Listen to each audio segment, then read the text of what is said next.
زيت النخيل. زيت النخيل برضو ما تكترش منه على فكره. زيت النخيل مشهور قوي، موجود في النوتيلا. عارفين النوتيلا؟ ده اساسا يا ريت كلها شوكولاته، ده بتبقى معظمها 90% او 80% منها زيت نخيل. زيت ومحطين عليه شويه كاكاو وسكر طبعا وكده وضاربينه وريحه بندق وعاملين النوتيلا. يا ريت حتى بندق، ممكن ريحه بندق. فاهم؟ فالنوتيلا ضاره.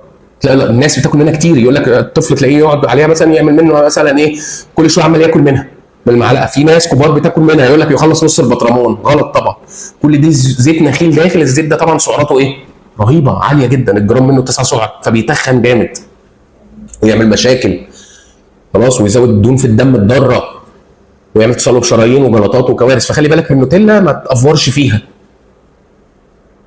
الشوكولاته اللي هي الدارك دي مفيده، اللي 70% 80% 90% مفيده، لكن النوتيلا خطر، كلها سكر وكلها زيت نخيل، مش مفيده، ونسبه الكاكاو فيها قليله جدا.